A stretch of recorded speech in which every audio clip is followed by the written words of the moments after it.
Hey everyone, welcome to the lecture on mastering. This is kind of one that I will probably start incorporating to my Audio 1 class because in my Audio 2 class I get a lot of questions about mastering. Mastering audio is basically the final step in production is to balance the sonic elements of a stereo mix, keyword there, stereo mix, to optimize playback across all systems. I kind of broke this into two parts. That is probably, the basic definition of mastering. But there are other things that go into mastering that a lot of people don't really realize. The mastering engineer, of course, he or she is tasked with the final product that the consumer will hear. So the mastering engineer incorporates a lot more than just kind of balancing the sonic elements, for playback systems. He or she is also in charge of, fixing unwanted noise, clicks, pops, the arrangement of the final tracks on the CD, placing proper amount of space between the tracks, inserting track markers, and other codes for replication. So basically, what all of this means is the mastering engineer is tasked. He or she is the final person to touch this before it goes out to everyone.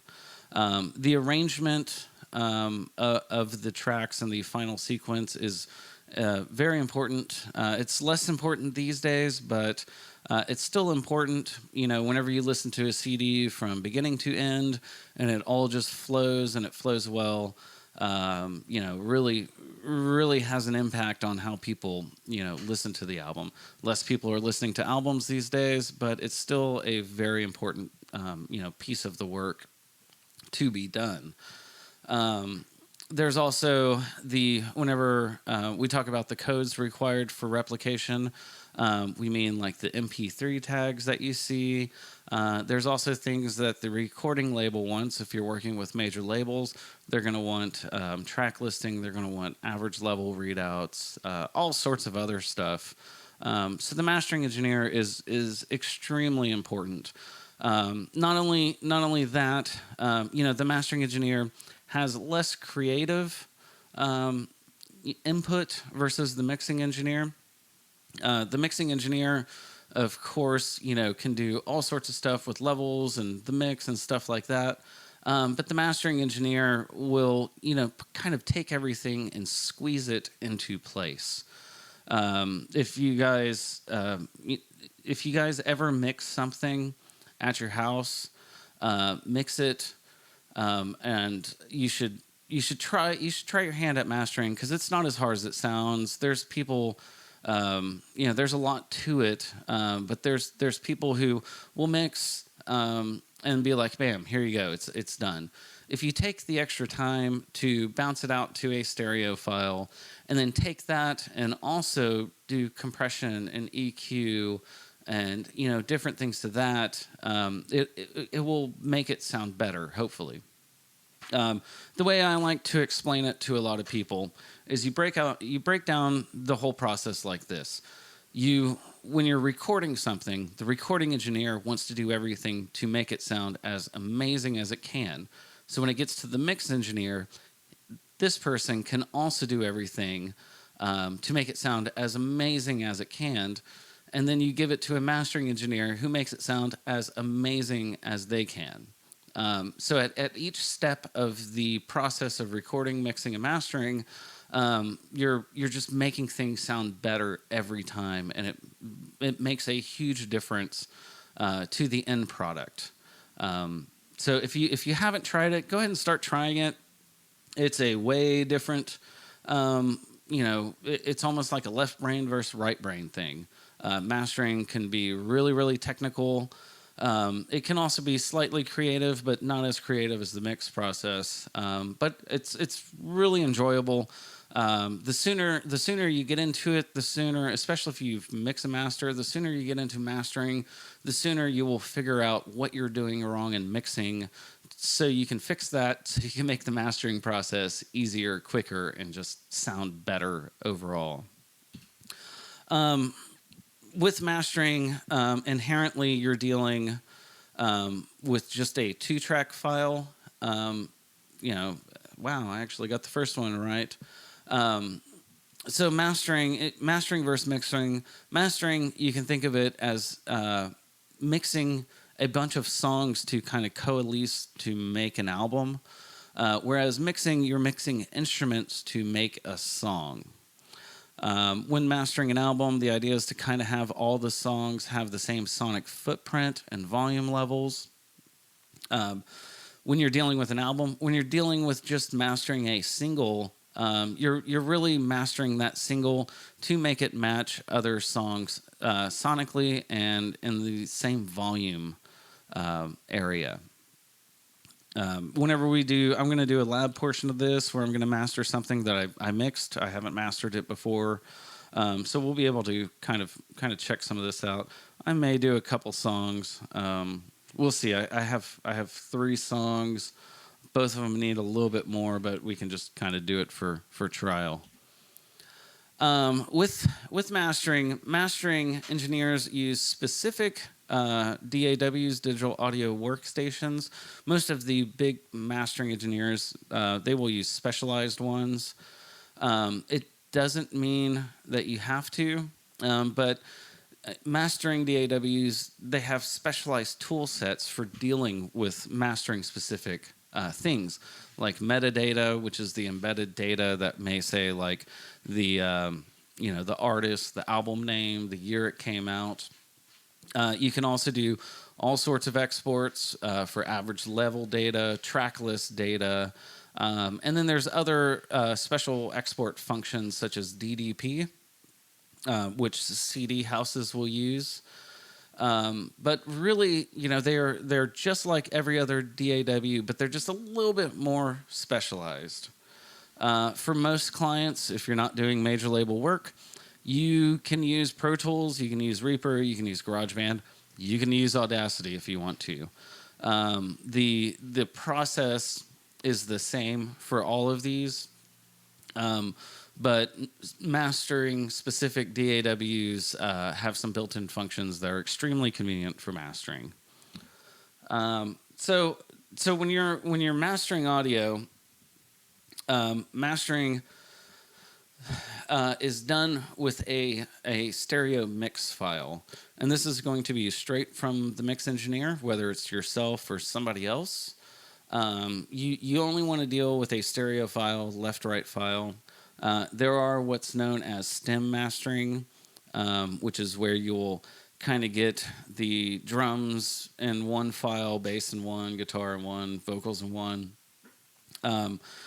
Typically in mastering, that's not the way it's done. That's still mix engineer stuff, but they call it stem mastering. So if anybody ever asks you for a stem master, you can say sure or no, just give me the stereo mix file. I prefer to work with stereo mix files just because there's just too much extra control.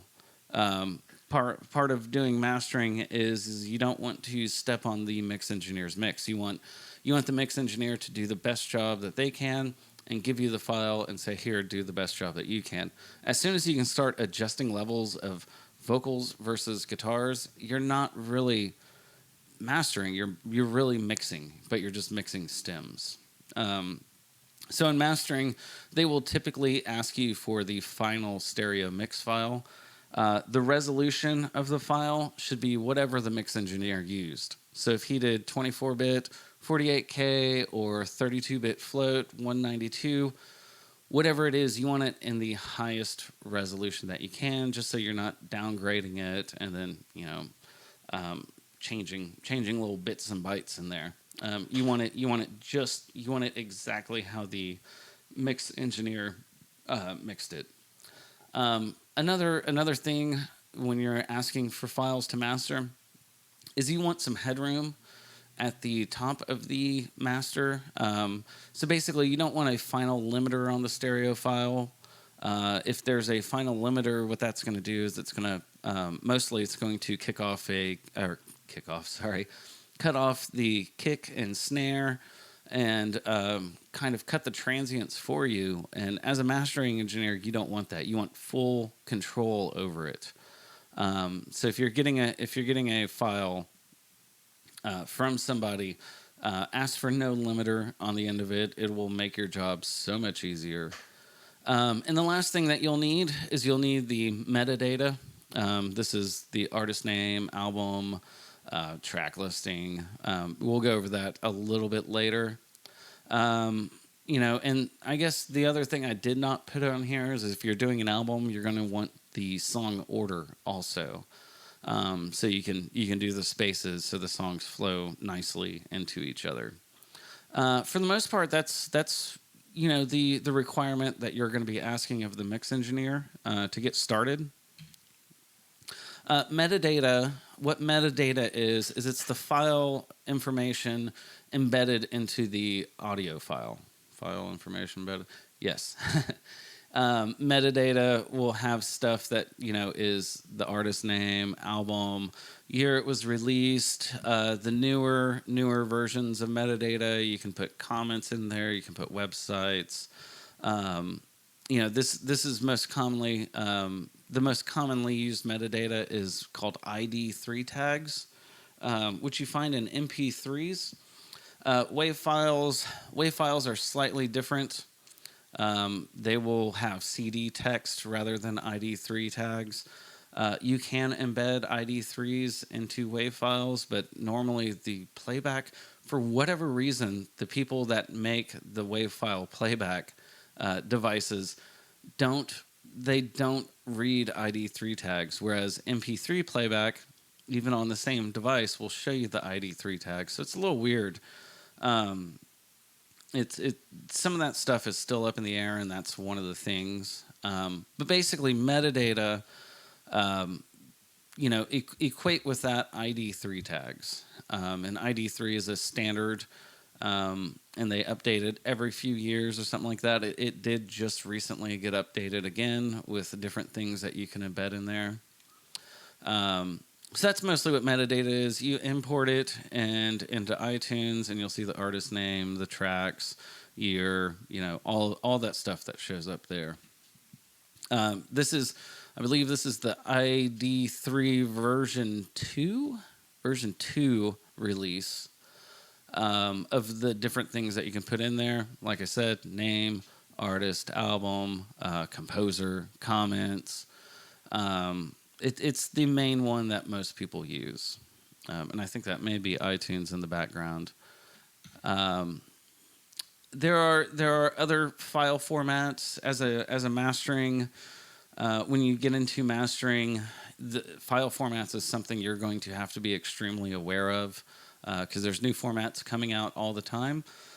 Even though with mix engineers, you're going to get WAV files or AIFF, which is WAV file for Apple, basically. But whenever you deliver it back, after you do the master and you deliver it back, there's a few formats you want. You want a WAV file to be in CD format, which is going to be 44.1, 16-bit.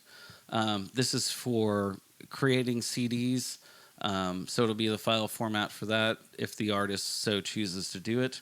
I'm not going to lie, CD format is kind of on the way out, and I could not be happier. The next format is you're going to have MP3. Normally, you will just give them a 320 kilobytes per second MP3. You may want to give them a 256 kilobytes MP3. I doubt anybody uses 192. These are all just, if you don't know anything about MP3, this is quality. 320 is the best. 256 is kind of medium. 192 is the lowest quality. So typically you're going to deliver them whatever WAV formats that they need. MP3, at least just 320. So you'll typically give them the WAV version for CD pressing, and you'll give them the MP3 version for uploading. Some clients are going to want high definition or other file formats, such as FLAC. FLAC is FLAC is a high-definition competitor to MP3. MP3 is what's known as a lossy format. MP3 does weird stuff to make the file smaller from WAV. And it uses how your ear hears to kind of truncate all the data in there to get it as small as possible. FLAC does something similar, but it doesn't, you don't lose any of the bits. What it does is it takes some bits and it's like, you don't need this, you can figure this out later. So it will cut the file size quite a bit, but whenever it does playback, the playback device is going, so this is all the missing information that's supposed to be here, and reconstructs it in a way that it's the same as WAV, but it's a smaller file format. That won't be on the test. That's just for you to know. FLAC is, kind of becoming a standard, which, isn't a bad thing. It's high definition audio. It's better than MP3, and I believe it's just a tiny tad bigger than MP3. So just be aware, some clients will want other file formats, which in most mastering DAWs, it should be able to handle any format you want. If you were mastering in Pro Tools, you couldn't export as FLAC, but there's third-party, software that does that. Whenever you get into major labels, they're going to want other things. They're going to want a track list with the start and stop times. They are going to want an average level between the files.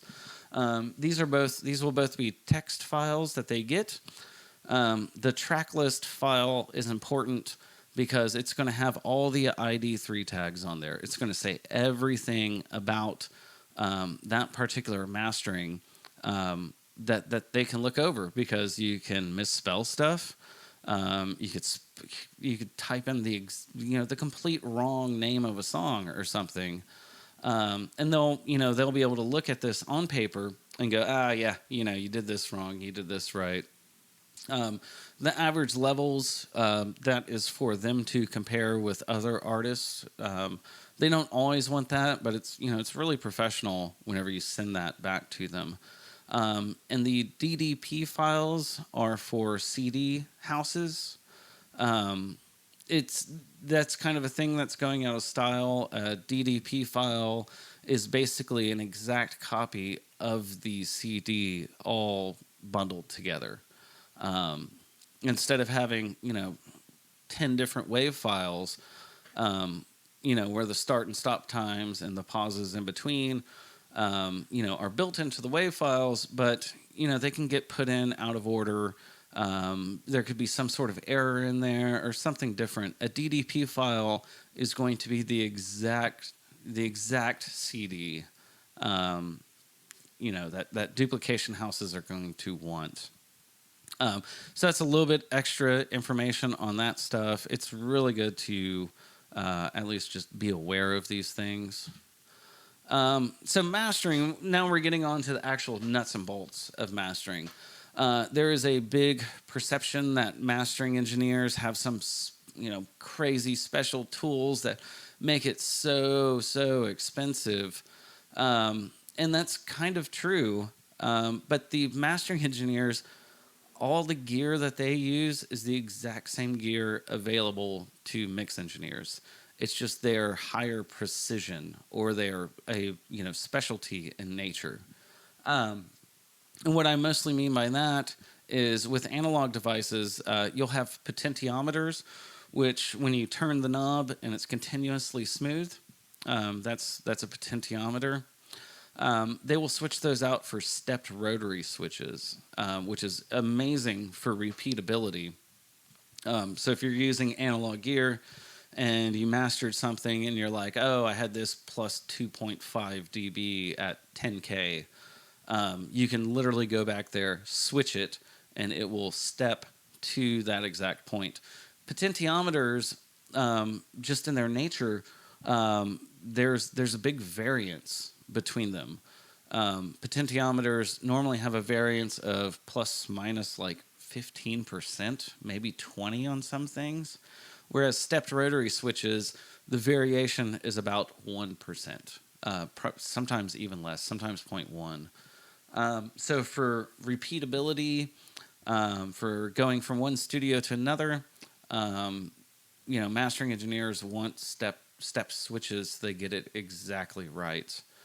Um, yeah, that's what makes mastering gear so much more expensive. And I have a picture of a switch on the next page that you'll be able to see. With digital plugins, normally it's the same plugins that everybody uses. There's just more options, such as multiband or mid-side processing, which I'll get into a little bit later. Both of these just kind of let you hone in on specific parts when using a stereo file. We'll get into that though. So this is a stepped rotary switch. If you've never seen one before, I believe this is a 24 steps, 4-pole switch. 4-pole? Is this just? I think it's 4-pole. For you audio electronic geeks out there, if I'm wrong, just let me know. So what this is a potentiometer. Has a resistive element that just goes all the way around. It's not stepped. It kind of looks like a just like a slope on the inside, whereas this is discrete resistors for every single step. So if you have to build one of these for every knob on your piece of gear, it gets extremely expensive, extremely quick. The switches of this style, they probably start about $60, if not $100, if not more. A lot of these 4-pole switches can be $150 after they're built. They're really expensive. Another thing that's worth mentioning with mastering equipment is these switches. These switches are what's known as military grade. These switches are literally the exact same switches that are in airplanes flying around. They're extreme high quality, extreme repeatability. Their cycles before they actually break is extremely high.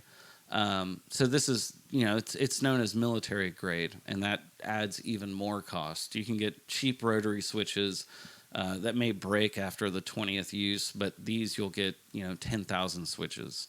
So it really adds up, is what I'm saying. This is where things may get hairy for some of the students out there, is levels and metering standards. I'm going to go over this. I may go over this in a little bit of more detail in the lab just because it's easier to show, which will be the video of mastering. But levels and metering standards, there are 4 main metering units, you could say, that you use. DBFS, DBRMS, DBVU, and LUFS, which is pronounced LUFS. It's European, surprisingly. So DBFS stands for decibels full scale, and this is what's shown on your DAW meter after conversion. Oh gosh, I won't get into that. That just may make it worse. This is what you see on your meters in Pro Tools. This full scale basically means that this is the digital meter of it. So when it hits 0, digital clipping occurs. You can't go over 0 at all. It's what you see in your software. So if you're looking at the master bus, that is decibels full scale. If you're looking at analog meters, it's different. It's not decibel full scale. Decibel full scale only has to do with with levels inside the DAW. And the big takeaway from this and DBFS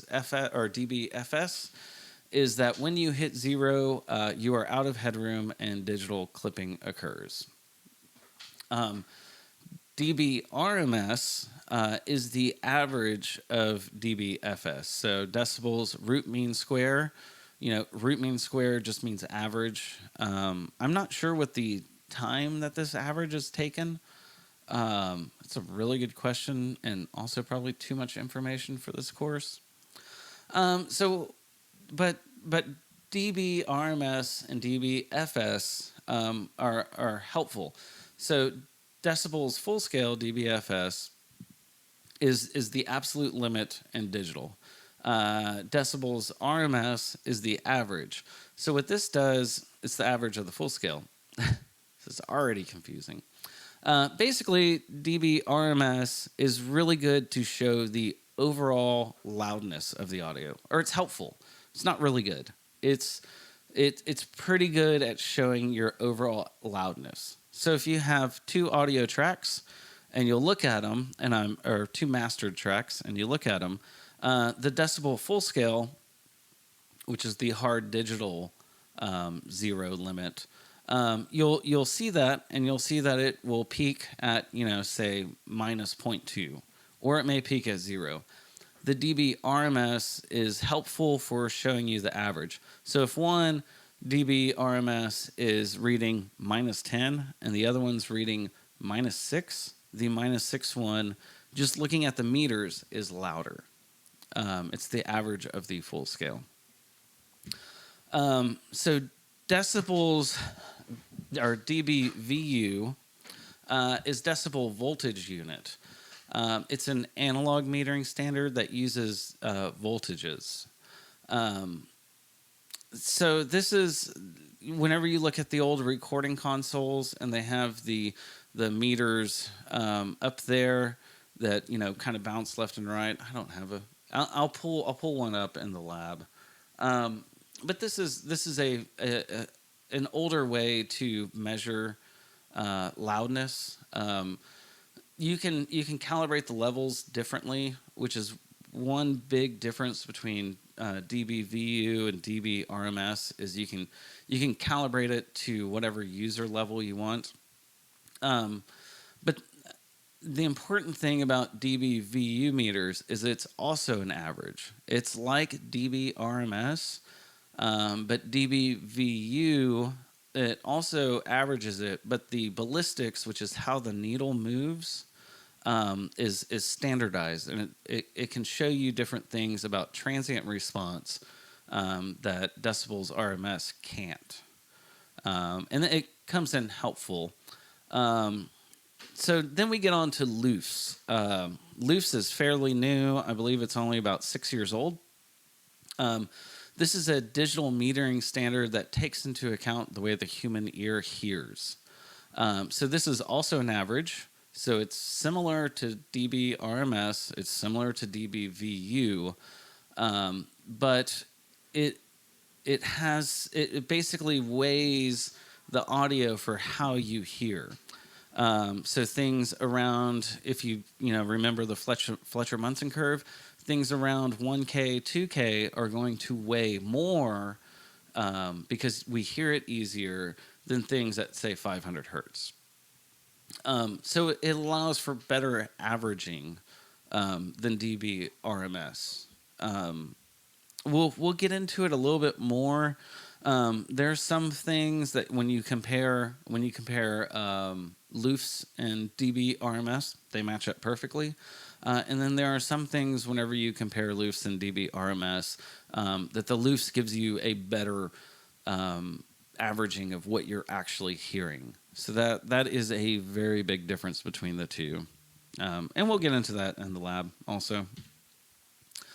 So the different meters, it's probably so confusing about it. I don't know how much of that's going to be on the quiz. Probably not a whole lot, but download the PDF and have it handy when you take the quiz, or ask me, email me. So the different meters are really helpful for judging loudness, transient response, dynamic range, headroom. And unfortunately, you can't just use one meter to get all that information. You have to have multiple meters. And the even crazier thing is there's even more meters out there that I have not talked about.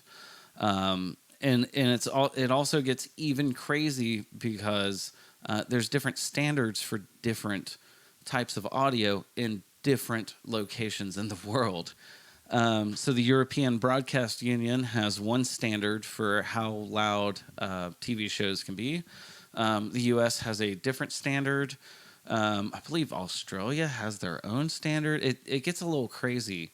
But that's part of mastering, is knowing all these different standards. Like I said, it's a little more technical than mixing. But if I had to choose 1 meter and 1 meter only, Loofs wins hands down. And I should be able to show you some of that stuff. It's just, Loofs, the way they contoured it to the way the human ear hears is just fantastic. Because I could take multiple songs and use dB RMS before I started using Loofs. I take multiple songs, make them all right around the same, dB RMS. And then when I switch around, one would still be louder than the other, or one would be quieter. With Loofs, it's only been like maybe once that I've heard a level difference. Once I match them all for a certain Loofs, they all pretty much sound the same loudness. So if you guys aren't familiar with Loofs, download. There's some free metering plugins, which I believe I have one. I will show you on the lab. It's really great. It's great for understanding actually how loud your stuff is compared to other things on a meter scale without having to guess by listening. So now we're going to kind of get a little bit more into mastering processing. And this may be slightly confusing too. But in the lab, I will give examples for all this stuff. And it will be much easier to, really see it and listen to it. So our audio files, we have a couple ways to process them. There's what's known as LR, which is left-right, which is the stereo file. There's a left file and a right file. They're stuck together, and bam, you got stereo. So you can process the left side versus the right side, or both at the same time. So that's kind of the way we've been doing everything in Pro Tools thus far. There's another thing that's used a lot in mastering. It's also used in mixing. I use it a lot on mixing, especially hooks. It's amazing. It's called midside. And so what midside is there's basically a matrix that this guy in like 1930s, I don't think it was Bloomline. It might have been Bloomline. Dude's brilliant. Basically to where they could take a stereo left-right file and separate it from mono and stereo elements. And what I mean by mono or stereo is mono is anything that is in the dead center. And what I mean by stereo is anything that's panned to the left and right. So with this, you can affect things that are in the center of the image differently than affecting things that are on the sides of the stereo field. So say we have a some hip hop beat in the hook. It has like these big panned backing vocals. We could listen to it and go, okay, what is in the center of this image? And we would have the kick, the snare, probably the hi-hats, and the vocals. And they're all just panned right in the middle. But then we have the backing elements, which are panned really wide left and right. So the idea there is you can separate and affect everything that's in the middle versus affecting everything that's just on the sides. So say if the vocal wasn't quite bright enough, you could go in there and say, hey, just in the middle portion of this, I want to boost 8K. And then if the sides are, say, a little boomy, you can go over, you can say, okay, well, just on the sides, I want to take out 300 hertz. So it's a different way of doing, processing things. It will probably take you a second to wrap your head around it. Audio 2, hopefully they will show you some mid-side stuff. It's really fascinating. You can do it with recording also. It's less common. And mastering, left, right, and mid and side are so extremely common. It's one of the basic toolkits. This is a cool little image of just kind of showing a little bit more what I mean. If you look at the triangle on the left, you have the left speaker and the right speaker, and they are playing information that is left and right. If you look at the right, you can kind of see that straight in the middle is the mono. This is the sum of the left and right. And then you have the side information, which is the difference. Oh, gosh. I may be opening a can of worms there.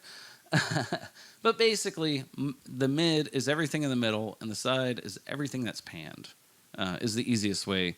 And whenever we do the lab, it'll make so much more sense.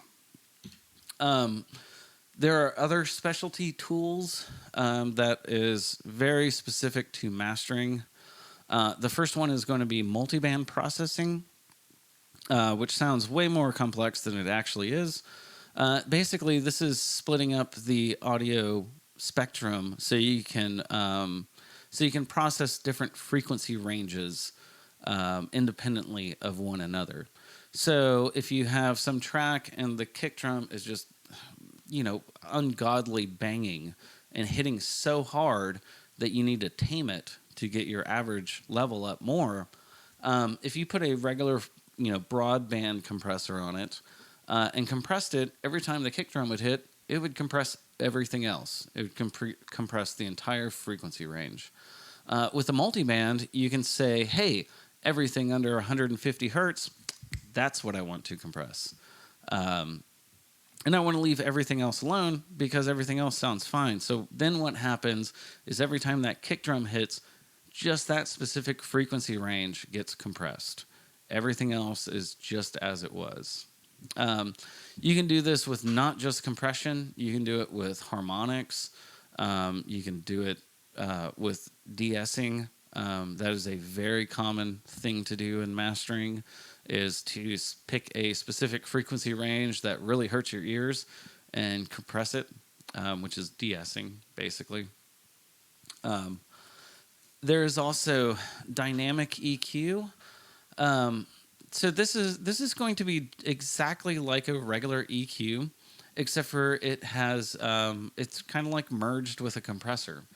So you'll pick a certain frequency band, like the de-essing. Okay, this is a perfect way to do it. So basically, you can say, hey, whenever this frequency range goes over the threshold, I want the EQ to kick in and kind of kill it. And it will. And you can do all sorts of cool stuff with that. You can have it to where when the vocal comes in, it only triggers when the vocal comes in, and it takes out like some boxiness in it, which is common also. These are a couple specialty things, but then what really, to really drive this home is you can do all of this in stereo, in left or right, or you can do it in mid or side. So you can see right there, just going over this slide alone, mastering, you end up having a whole lot of power to really shape things and fix things in a stereo file, which is great to do. It'll take a little bit of practice, but I'm telling you guys, the sooner you get your head around this, the more in handy all of this will come. Wow. So that's the end. Please do check out the lab, which will be posted right after this. It will bring a lot more of this into focus, and you'll really, I'll do some before and afters, and we'll listen to mid versus side. I'll do some multiband stuff too, so we can mess with that. It'll be really cool, and this is stuff that I haven't mastered before. This won't be the final master because I have to do all of this on with headphones, and I'm not big on mastering with headphones. But anyways, listen to it. Download the PDF for the quiz, and let me know if y'all have any questions. Thanks.